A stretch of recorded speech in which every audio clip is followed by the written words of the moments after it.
And we are back here as promised. We are bringing you perhaps the last and maybe only interview that would remain as far as needing to complete what has been quite the journey here. Not an exciting one, but a rather unique and disappointing one. But here with us, Super Grandmaster Teimour Radjabov. Teimour, first of all, thank you so much for joining us. The fans cannot wait to hear from you. Yeah, thank you very much for inviting me. Thanks.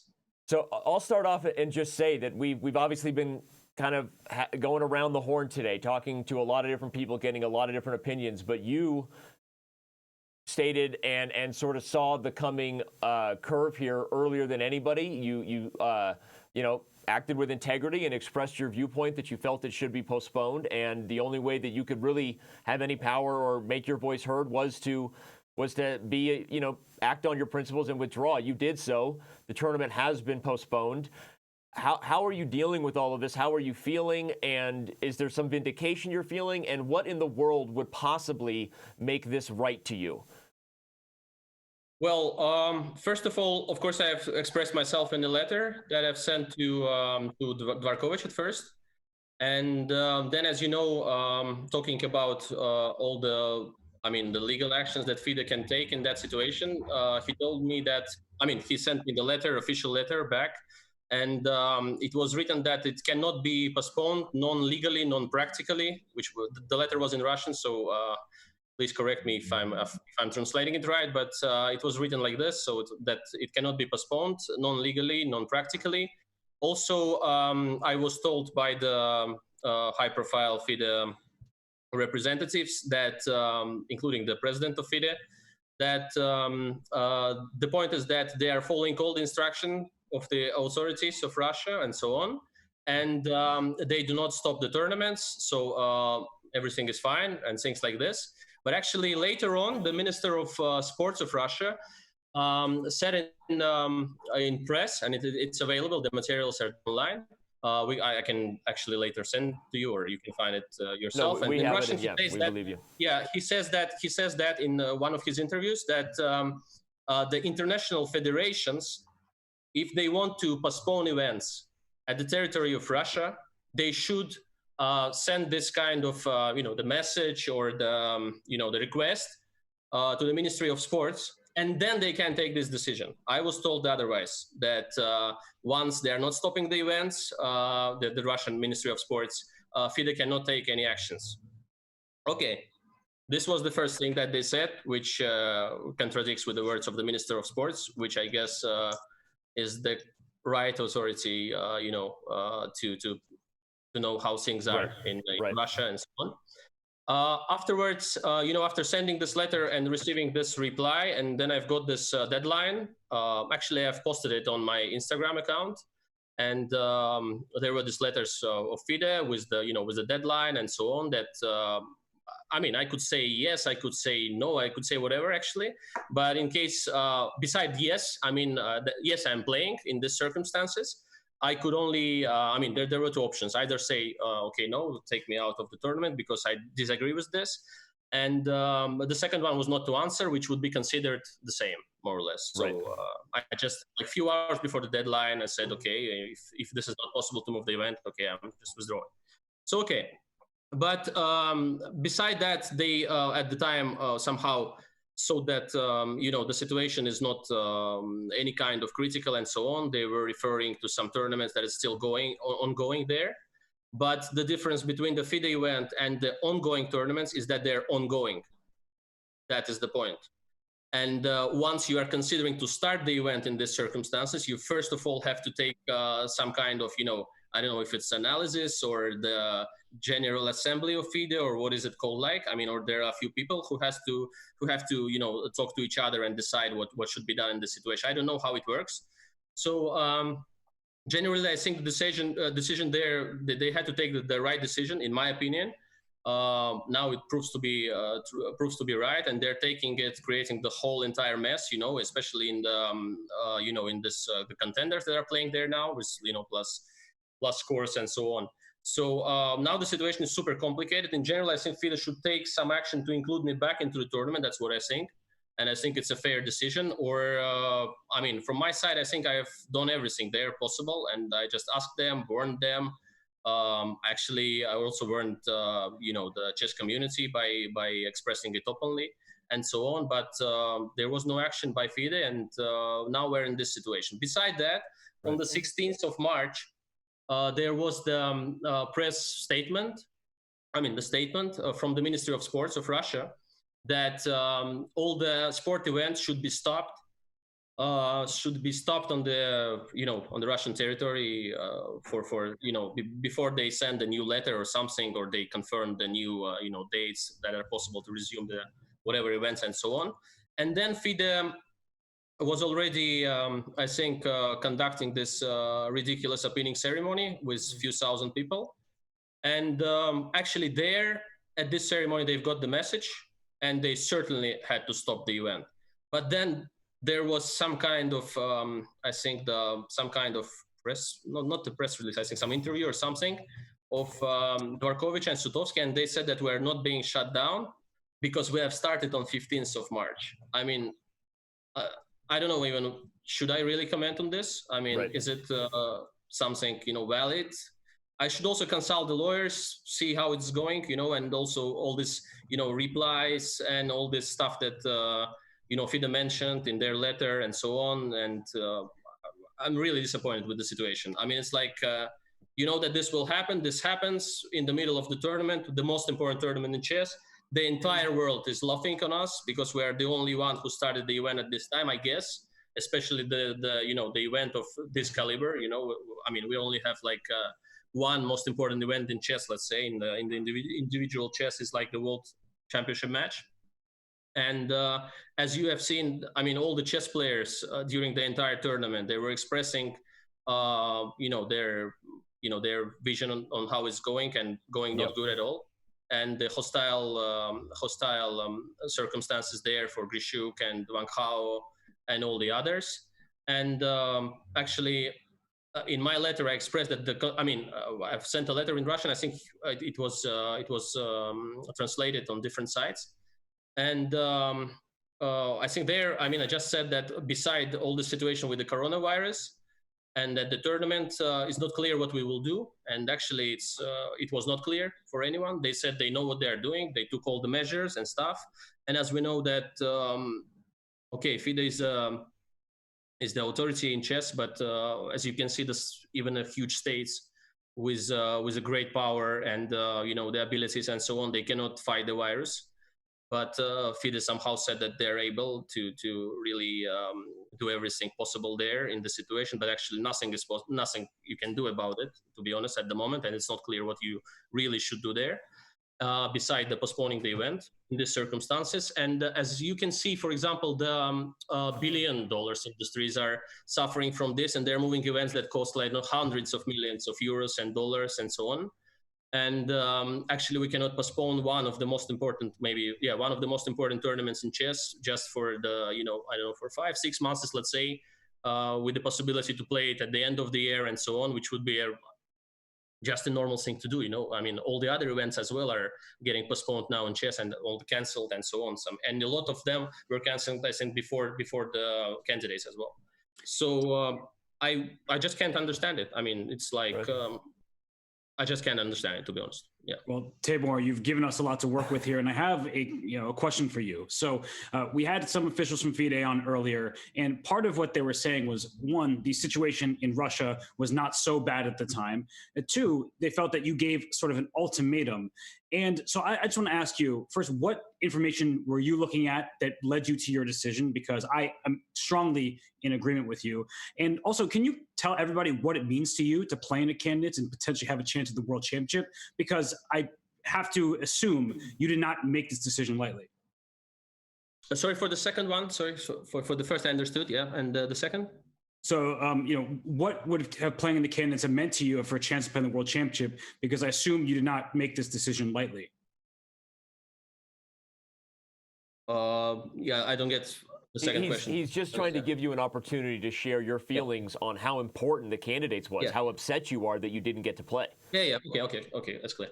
Yeah, so first of all, on the, I think it was on the 4th of March that I was talking to Dvorkovich at the time, and they also, you know, how they actually said that I'm I'm leaving the tournament for the personal reasons and stuff like that. Okay, if coronavirus and the whole situation is personal reasons, what can I say?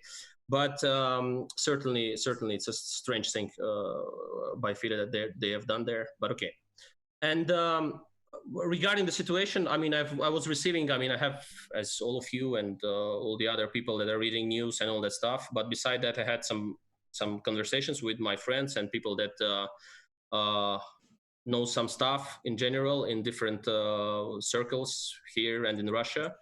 And actually, when Dvorkovich told me that, according to his information, it's not yet that bad and so on, and probably it's going to be okay, I said that according to my information, it's going to be really bad. And I cannot really tell the sources, but certainly I think that the other people that were talking to me, they probably don't want to say that they're you know, I mean, they had this information and stuff. But actually, I was just discussing it, analyzing it myself as well, and you know, sometimes I can foresee such things like Bitcoin's price or stuff like that, and decide that this is much easier for me to calculate because it's actually you know, connected with my profession. So in general, I was seeing all this, you know, the football news and all that stuff, that probably a lot of tournaments will be postponed. And already at the time when I was talking to Dvorkovich, some of them for sure were postponed. I actually mentioned that the sport events are getting canceled around the world in my letter. So generally, it was also, I mean, even with the, you know, just having general information was enough to understand that you will not run this kind of event of this importance that is very easy to postpone. I mean, it's compared to European, European Soccer Cup and, you know, all these huge events. And especially now we can see the Olympics and so on. I mean, it was so easy to foresee it. I don't really see a problem. I don't understand why others were, negligent of this, because maybe sometimes people are just, until it really reaches their region or reach their country, they don't see this as a coming threat, you know? And we were like always okay with it. Okay, there is a flu. It's just normal to feel sometimes not good, sick or something like this. And probably it's just going to, you know, to fade at some point and fade away, whatever, and be fine for everyone. But in fact, with my analysis, I clearly saw that it's going to be hard to play this 3 weeks completely out of any concentration in this case, trying to just keep yourself, you know, working. As Magnus says, as you are already at the job, you have to do it there. Yes, certainly there you would be, you know, sleeping, going to the game, preparing and stuff like that. Would be trying to concentrate on your games, but it's very hard. I mean, it's in these circumstances, it's really hard. For now, we can see that, they're even having problems to move back home, you know, to come back in, you know, in their home countries and so on. At the time, of course, I didn't know that this will happen, but certainly I saw that conducting such event for, you know, 3 weeks, it will be unbearable. And I mean, certainly hard for me psychologically to play in these circumstances, as I was receiving the informations like every second, you know, almost like from entire world that everything is shutting down and stuff like that, and all the soccer events are getting canceled. And if you cancel such a big events, you understand that measures are taken because everybody understands that it's huge. It's not something simple. And on that second question, I mean, tell us a little bit about how hard you've been preparing for the candidates, and as Robert said, how much it would have meant to you to be able to play and have a chance at the World Chess Championship. Well, it's always hard to, you know, to judge about the chances. I mean, it's always problematic because, for example, certainly I was not considered the player who's going to win the World Cup. Let's say I was not a clear favorite or something, and was not a favorite even, I guess. But at the same time, everyone has chances, especially in this tournaments of high level. Depends how you approach it. Certainly, I was playing at the top level and still playing at the top level for a long time. So certainly I know some stuff about chess, so how to prepare and so on. But you never know until you start the tournament how it's going. You know, for sure. For example, you wouldn't expect Dingliren to start like this, or probably even Caruana to be at this score at this right. at this, after the 6 or 7 rounds or whatever. And I was preparing with Vladimir Chuchilov, Karyakin, and Lenier Dominguez. And actually, with Karyakin and Chuchilov, we have spent like months, I think, of the training sessions, and we were preparing for the tournament. Actually, did a lot of stuff, but as I said, you never know. I mean, it's you can be super prepared and then play bad, or you can be unprepared and play amazingly. Sometimes. But the point is, you were preparing. That's the point, right? Of And course, you had and now now you're revealing your team of seconds. So go ahead, keep going. No, go ahead. Sorry? No, but my team of seconds is not a world championship match that I'm revealing before that and beforehand. And I can even say that I would still play the openings that I like to play, so it's not a problem for me, to be honest. I don't really, it's like for some other players as well. But I mean, it's it's not the kind of super preparation that I was hiding or stuff like that. I just don't like to be, to express the preparation when it's ongoing before. I mean, like Giri does, for example, his Instagram or something. I mean, it's up to the player. I mean, it's fine. I mean, some players, I think Magnus, I don't see a lot of photos of him. What he's doing, let's say, recently for Giri is different. Caruana, even sometimes that there is a leak of his preparation and stuff like that. But in my case, there was certainly something to show, but it was a general preparation as usual. But for the event, because certainly I'm not preparing for general events with Zaryak and Chuchilov and Dominguez. Right. I mean, it would be strange, actually. Yeah, they're mostly I'm working with Chuchilov, sometimes practicing with Sergey, and this is the way I'm preparing. But also, of course, working on my own. But in this case, yeah, of course, we were preparing. We were sure that the tournament is going to happen, and in advance when we started the preparation. But then it was more clear and clear. I mean, at least getting to me. I mean, Sergey and Vladimir, I think he's always in Belgium, generally in Eupen, and I don't think that much can happen there. Hopefully everything will be fine because he's living in a very, very small town. I guess I hope that it will not get there to him. So in this case, I mean, with this coronavirus, I think it was only me and Sergey, more or less, trying to understand what's going on. And at some point, to me, it became clear that something will be happening in the entire world. So, Teimour, it sounds like for those people who are saying, oh, if Radjabov really wanted to play in the candidates, he would have played. It sounds like you were preparing very hard and you clearly wanted to play in the candidates and you wanted that chance to play for the World Championship.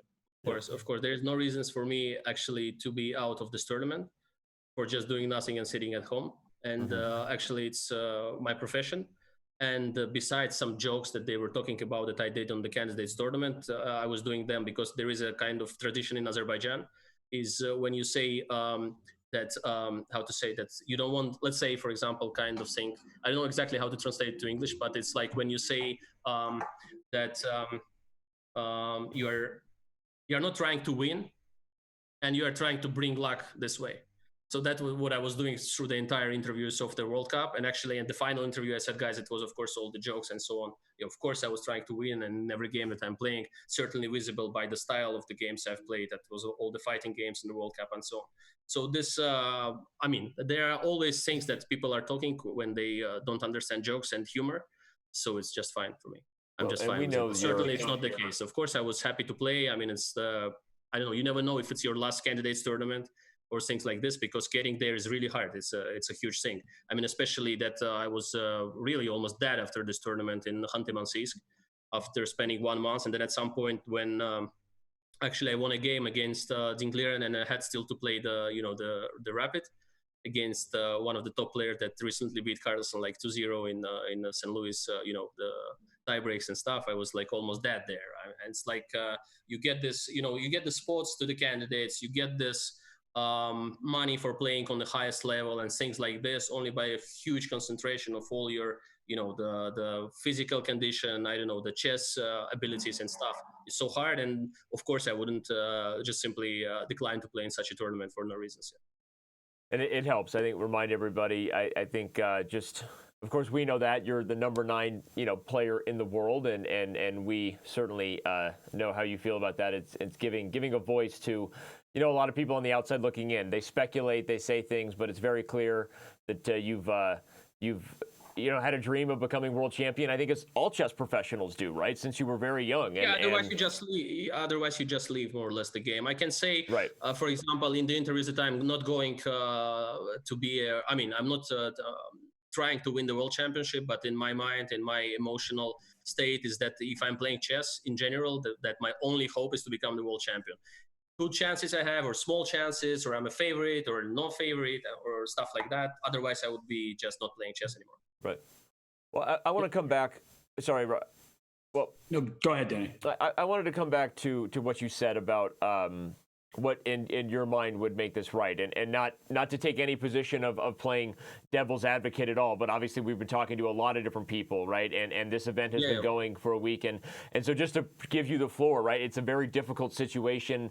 I'm sure that they view it from their position, but from your position it makes total sense that maybe the only way to make this right would be to let you back in. There has been talk if FIDE suggested that you would be given a wild card or a guaranteed spot to the next candidates, is that something you would accept? Or is it pretty much at this point you feel that the only justice to be served would be a reshaping and reforming of this year's 2020 candidates? At this point, I mean, it's, to be honest, hard to discuss what would be the clearly right decision, except of letting me play in the tournament and certainly start it again, because this situation is extremely strange, especially, I'm not sure, I want to hear from all the other players as well. I mean, the Caruana and all the others, the Chinese that were, as Van Gaal said, he was pressed to play there, but this, I don't know. I mean, it's up to him. He has to speak out for himself in this case. But, well, I mean, I don't hear anything from FIDE that comes out, at least in the news, interviews, and so on, that makes me understand for now that they're going to take any proper action, in my opinion, which would be to include me in the tournament, start it again.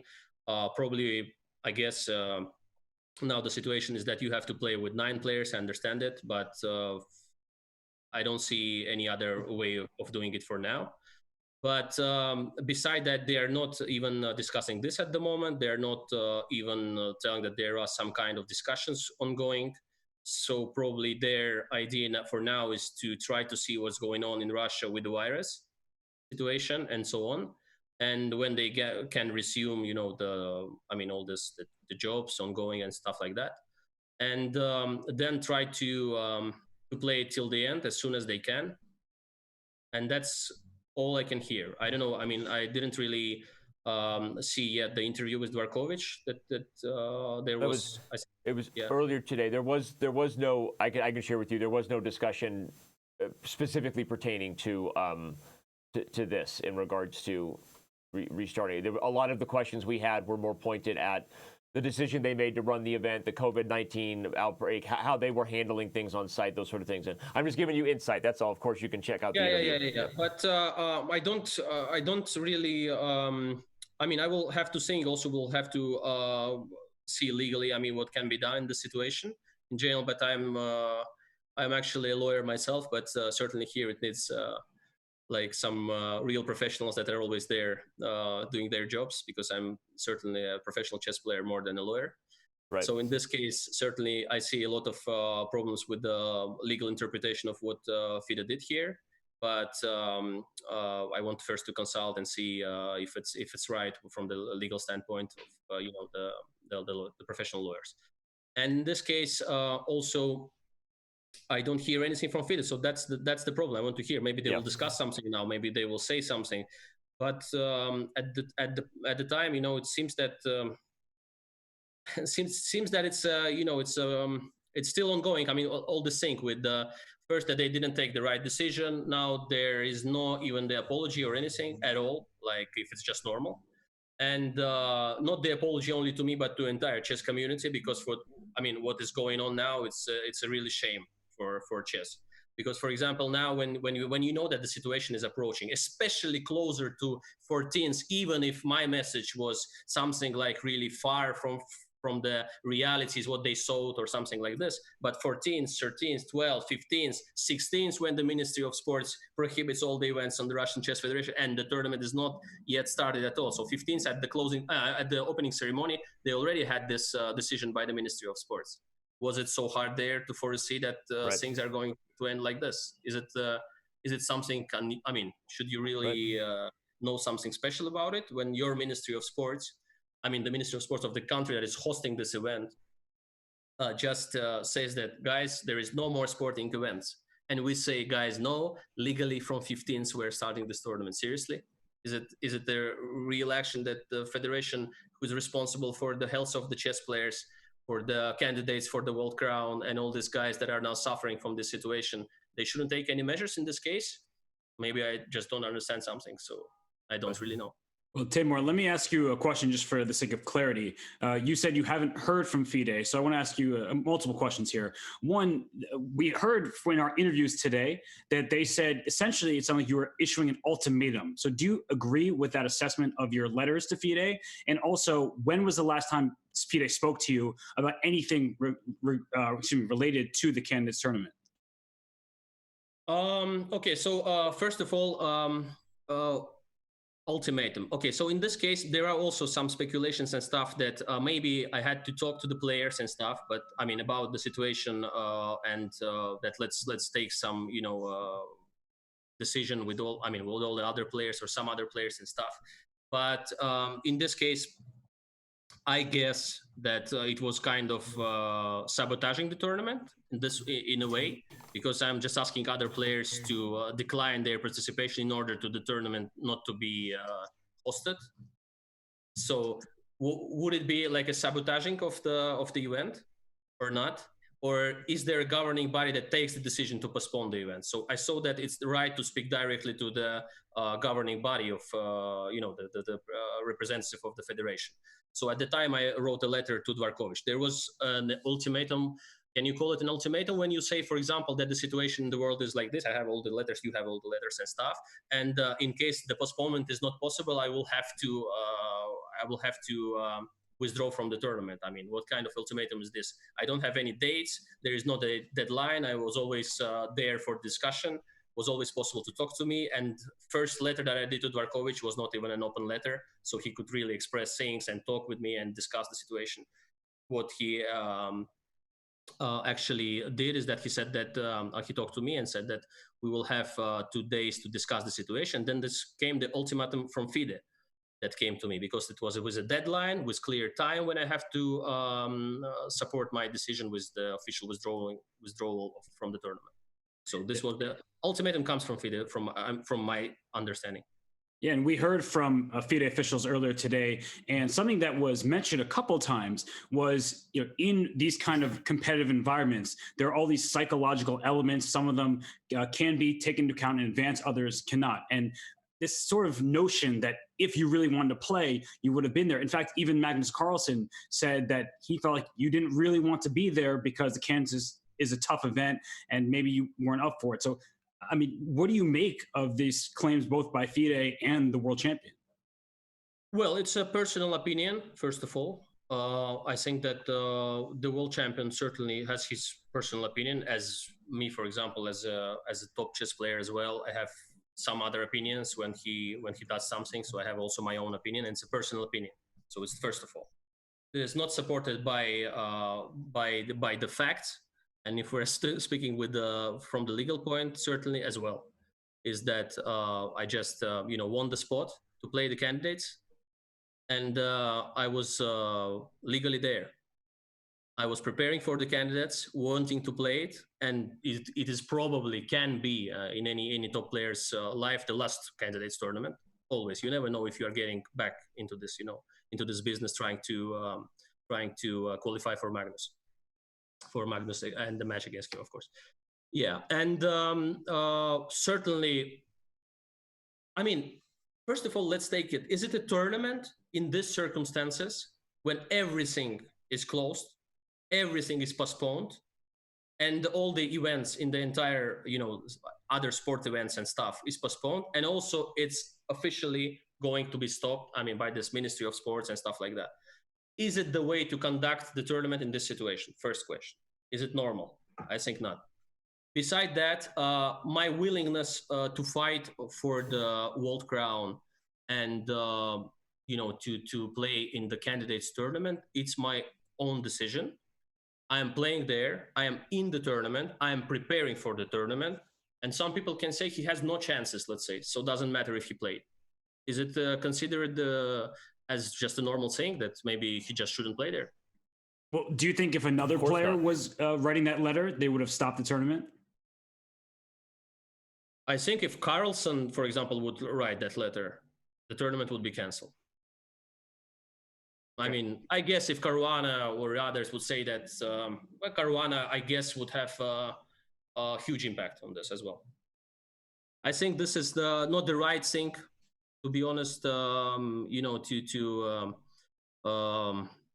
happen in general. But certainly we understand that world champion has how to say. I mean, they hear his opinion much more than all the others. And it's generally understandable because he's a world champion. So generally, of course, I mean, if he's not playing the match, let's say, I mean, they should think about, changing the world cycle or stuff like that. Or, it happened in chess many times. There were even different systems that were found out, all this different systems where you play the match for the world crown, like Kramnik against Kasparov, and there is a FIDE World Championship, so different, situation that happened. Of course, world champion has some kind of huge impact on this. And certainly, if he would be there and he would say no, the tournament will be postponed. It's hard to judge. I mean, why he generally thinks that I was not going to withstand this pressure or stuff like that. It's I withstand the pressure in the World Cup for 1 month. I guess I would be okay to withstand the pressure for 20 days. But in these circumstances, just not right to play the tournament. We have seen the consequences that actually proves me right. So now, certainly, it's just I think not right even to discuss this from my side in the situation to relay to make a lot of comments on world champions personal opinion. This is his personal opinion. I'm fine with it. He can say everything he wants in general, and it's fine. But there is also the situation that we can see now. The tournament is stopped halfway through with unclear consequences, with total deconcentration, and you are playing like 7 rounds now and 7 rounds in, I don't know, 1 year or half a year or 3 months or whatever. It's a different tournament, different players. As you say, for example, let's say there are 8 players who came to this tournament and they're super ready, and someone is ready better than the others in these circumstances, and now it's postponed. And now we see completely different players in 3 months. Because nobody knows what is the situation, how they handle it, what's the situation now, in their countries, if they're able to fly it back. Okay, they're able, let's say, to fly it back, hopefully, and stuff like that. It's a different concentration completely. So they can come again for the new tournament, which is not started as a new, probably, because they have already some kind of points. So, good thing can be only for the players that are, not on top there, because they can maybe perform better if it starts in 3 months or stuff like that. So it's really kind of personal opinion. It's hard to comment on it, to be honest. What I said is probably also a personal opinion, certainly. But I think in this case, it's more correct to ask me and ask me for my ambitions or my willingness to play or stuff like that, because it's only me who knows the real situation. In particular, in my case, because I'm certainly was able to fight and was able to prepare. There were no problems for me, and so I was going. I prepared everything. Actually, my team was ready to go there. I had no problems at all with it. We appreciate you sharing so honestly and openly your feelings and thoughts about this. I think regardless of the opinion of one person, whether they're the world champion or not, I think I can say my opinion. I remember as you were, I think when we first met in Moscow 2002, you were the new boy from Baku, following in Kasparov's footsteps. And I've seen for many years your ambition and desire to become the world champion. So I agree with you, and I don't believe it's a fair or justice storyline at all. We know you wanted to be there, and I appreciate you being so honest and open with your feelings about that. I have a couple more questions if you're willing. Sorry, yeah, just one thing to add about Carlsen's opinion in this case is that generally we don't know what would happen if he would be there, first of all. And I can tell you that if he would see the situation with the virus, I'm not sure that he would participate. especially that he has a team of the managers and so on that would probably say that in these circumstances you don't play there. We do not suggest you to play in these circumstances, and you should talk to FIDE or write a letter. I guess it would be, I mean, if I can also express my personal opinion, I think that would be the case with his team in this situation. On a match, not even sure that they would start a match like this. For example, the match one-on-one even, if they say that 8 players were there with 2,000 spectators on the opening ceremony. But beside that, I mean, if you would say that there is a match now or something, not sure even his management would support a decision to play the match in these circumstances, even though that there are only 2 players playing, and so on. So generally, I think that in this case, I'm not sure that he would play in the circumstances, because now he's actually commenting from home and so on. He's more relaxed, and certainly when the pressure is there, and when you really have to play a tournament for 3 weeks, and you know that anything can really affect it. And especially imagine you are now going on the first place, and it's getting canceled like this, like we can see now, when you're preparing for your next game, and then they tell you have to pack and to certainly go fast home and so on, and like really run out of the country for now. Is it just something normal when, as I said, when everything else is canceled? Right. When the situation close to the tournament, a few days before the tournament, was clear that you have to postpone it. I don't understand this decision. But about Carlsen's opinion, my personal opinion about Carlsen is that generally, I think him and his team, maybe not him probably, but his team in this case, they would consider seriously if he has to play in it. And yeah, the thoughts are totally appreciated. I wanted to know, given the frustration. Just one last thing. I'm sorry to interrupt you. No, go ahead. It's your floor. Of course, don't forget that I have a very good relations with Carlsen, his family, and actually his team as well. I mean, it's just the personal opinions from him and from me. So it's we don't have any problems. So it's fine. No, and that's good. It's good to know. And I think it was just kind of giving the community, letting us give you the opportunity to make sure people know how much this matters to you. And that's the reason I shared the story I did of remembering, for a very long time watching your chess career. And I just wanted to say, speaking of watching chess, have you been following the event? And if so, how closely, given the frustrated perspective you would have about this? Have you been watching the candidates over this week, or have you not been engaged that much? No, of course I'm following the event. Certainly, I mean, actually, to be in 2 words, chess is my life. Yeah, I mean, it's like always when there's something important, I'm following it. I mean, when there are some important games, or sometimes even the Blitz games or stuff like that, even having fun and so on, watching games like Blitz games or rapid events and stuff like that. But especially, of course, when there are some top players playing against each other, of course, I'm following it, and especially the candidates for now. But at the same time, I know that Nepomniachtchi is sick. I don't know if badly, but he's sick there. He's feeling not good at all. And probably had no impact, maybe had some impact on his game against Vachier-Lagrave. He played a very good game yesterday in general. And certainly, yeah, of course I'm following. But generally, I mean, I don't think that the level really is as good as it should be for this tournament. And some of the top players that were considered the favorites, Caruana and Ding. I have my general, concerns about the Ding Liren's spending 2 weeks, somewhere outside Moscow there, and which really impacts his play a lot, is what I think. Mm-hmm. Because I mean, being on quarantine, not in your hometown, and really before such an important event, I think it's a hard thing to bear, which is also I think tells in his games in general. I think you wouldn't even expect him to play like this in 2 first rounds. Certainly could happen in any other tournament. I'm not saying, but I mean, this really has some impact, I guess. And Caruana's play at the moment is far from brilliant. Well, I have one follow-up that I wanted to get your opinion of, and I think a lot of people watching this, obviously the broadcast online, are curious.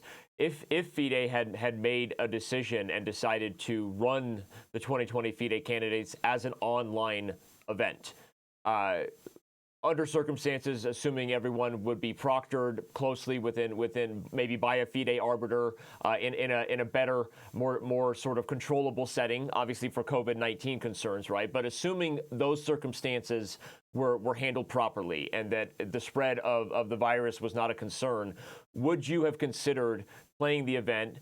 While it is sort of unprecedented, I think there are some interesting things to consider. The NBA, while it is NBA 2K on Twitch right now, is still not the NBA. It's not LeBron playing against Giannis, right? There's arguments for chess that chess is the same game online as it is over the board, right? Would you have considered an online replacement for the 2020 FIDE candidates appropriate, and would you have participated if FIDE had chosen to go that route? Fischer, if I'm not mistaken, was playing at some point by the telephone, was it? There was some match, no? Yes, yep. And by Morse code long back in the day, but go ahead. Yeah, but to be honest, I think it's like, it's closer to me to the, you know, I mean, of course, the online chess is a great thing, you know, and all these blitzes and rapids sometimes just keeps you in shape and so on for many other events and so on. But I think it would be a bit closer to the tennis match that you would put Federer in Switzerland and Nadal in Spain, and they would play against each other. Would be the same. I think it's really different. And I think in chess, it's a lot different when you play online and when you play the real blitz. I mean, for example. But beside that, for this event, I mean, it would be like only you in the room, like just moving the pieces and someone in front of you moving for your opponent. You don't feel the, you know, I don't know, the face, you don't see the face of your opponent properly, I guess. And then you don't feel how he feels about the position, what emotions and so stuff like that. I mean, it would be hard. I would consider it, but it would be really hard to do. I mean, it's given like the comparison I made, that it is at least the same X's and O's online as it is over the board, right? As far as the PGN itself, right? No, it's a different story. Yeah. No, go ahead. I was just curious. So. Yeah, I mean, it's a different, it's the same game, but different story completely. I mean, it's a different kind of event. I mean, you should feel all the others. You should see the other participants, their feelings, all the stuff, how they behave, how they feel, all that stuff. I mean, really matters a lot during your games. Sometimes can one real, you know, smile over the board of your opponent or something can change a lot. And, you know, there are all these, you know, cases that somebody's even speaking during the games and all that stuff.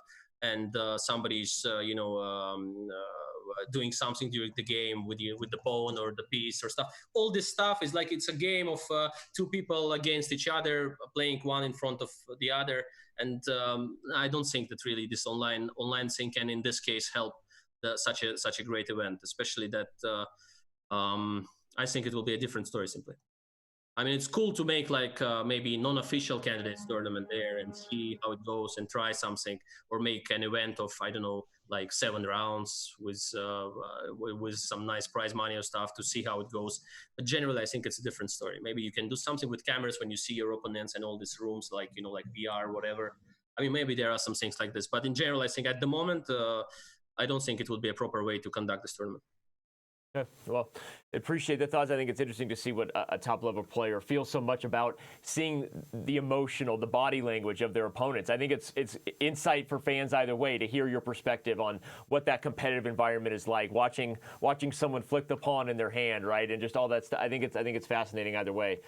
Yeah, Robert, actually, I somehow in some. You know, in some situation, let's say in the World Cup, my for example, body language was not the best, but somehow this way I managed to trick them all because I was in a super shape generally for calculations and like, you know, the opinion wise, I was preparing on my own, but I was really doing a lot of work there, even during the event.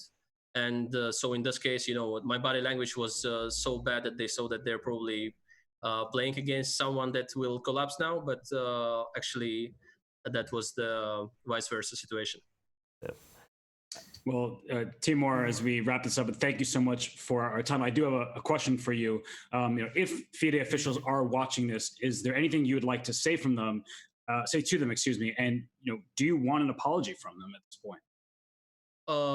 Certainly, but not. I mean, first of all, to the chess community, of course, because I think it's a shame what is happening now. And I can see also a lot of fans, I mean, really thousands of people writing about the situation and on Twitter and so on. And mostly, of course, I see it when they mention, my name on Twitter, and then I see more comments, of course. But in general, I think they should apologize to the entire chess community. It cannot be supported, in my understanding, non-legally, by the just common sense, what has happened for now. And it's an unprecedented situation that was, to my mind, it was easy to avoid it. It was much easier to avoid it than to really now fight with these consequences. I mean, it's just I mean, their idea for now is, in general, to just conduct the tournament and finish the tournament. So now it's all they want to do. And in this situation, I'm in general, I mean, I have a contact, and certainly I was talking, actually, you asked it, I didn't answer. And with the FIDE representatives, with Arkady Dvorkovich, we were expressing the messages and so on about the situation. And I was actually telling him that it's going to be really bad. But okay, so for now we have what we have. And it's a pity that certainly at some point, I think there is a problem that I've also expressed in one of the posts on Instagram, is that it's an individual sport mostly. And so there is no, like, this association of chess professionals should be more active in this case, but they send letters to FIDE that was not answered, as far as I understood. And beside that, I think there should be more like voices raised or whatever in such situations. Like, for example, if Wang Hao wanted to decline the tournament, he should really speak out and say that he supports my decision or something, or he's going to be out of the tournament. Or Caruana, for example, Caruana wrote that in one of the interviews, he said that he has no other options for now, rather than to play in the tournament, as he's there already and so on. But I think in general that if players, as you asked me, for example, if Carlsen would say, imagine Carlsen says, I'm not playing in this tournament in the first round or before the first round, I have doubts that FIDE would conduct the tournament. Just stop it if he would say that I have concerns. So in this case, I think Caruana, Wang Hao, maybe other players, maybe Grishuk, they had to somehow there already at being at the tournament, maybe before the start, when they saw this Ministry of Sports, the ban and stuff like that. Maybe they had to speak out. But certainly this is a bit of a problem for chess, because it's an individual sport, so everybody speaks on his own, and there is not much of the support, between the players and so on. So generally, that's why we have this situation where only generally for example, what world champion will say will matter in general. That's why we don't have this kind of thing that, okay, let's say Raja declines, guys, the situation is really terrible, we don't know what will happen, and so on, let's postpone it, let's write an open letter to FIDE, let's do some things, and so on. So it would be much easier if somebody else, like Caruana or other players, would say that they agree with my decision, and they think that it should be postponed, and let's do something together. So that would be the case, I think, the right thing to do from our side. But of course, it doesn't take out the responsibility from FIDE, because they're a governing body and they should be first to act. Teimour, I can't say enough how much we appreciate you being here and giving your thoughts. It's just has been obviously trying times, disappointing times, but also the opportunity to get insight and this type of expression from a player of your class is also unique and appreciated for everyone, despite the unique times here. So thank you very much for having me. Thank you so much. Thank you so much. Have a great afternoon there, especially again. Stay safe, stay sane, stay happy, stay healthy. Thank you very much. You too. Thank you so much. And thanks, Teimour. Thank you. Bye-bye. Hope to see you again. There we have it. That was Teimour Radjabov,